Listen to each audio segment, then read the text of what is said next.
Welcome to the Open Word. He will thoroughly and completely forgive us.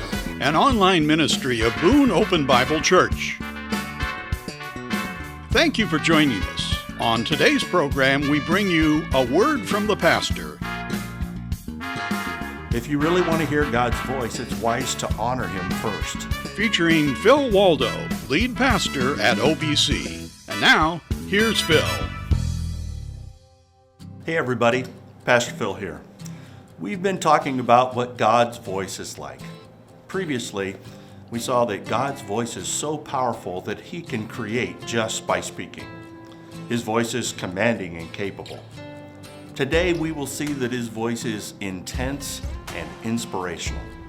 Take a look at Psalm 29, verse 5. The voice of the Lord breaks the cedars. The Lord breaks in pieces the cedars of Lebanon.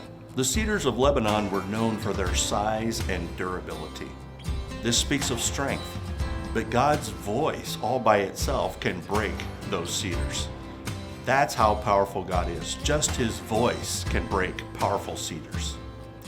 His voice can disrupt the plans and power of people. Nothing is set in stone and unchangeable.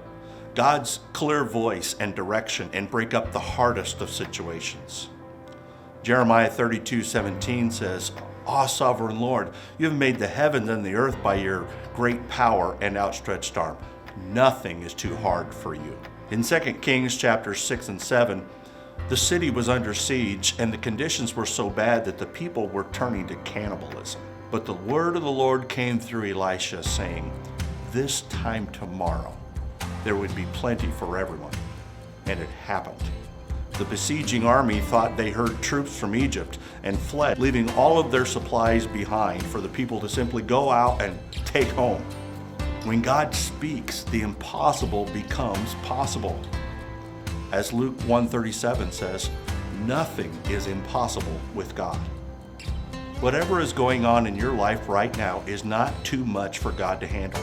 He can speak, and just the sound of His voice can change the circumstances that you are facing.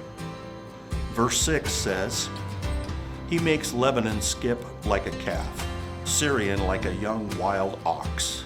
Hearing God's voice brings ultimate joy. When you know that you've heard from God, it stirs faith and it raises your hopes. If you've been in a dry time of life with your faith wavering, just the sound of God's voice can renew your faith and stir up joy in your heart. It's inspirational. And that's it for today. Tune in next week for more about the voice of the Lord. See you soon.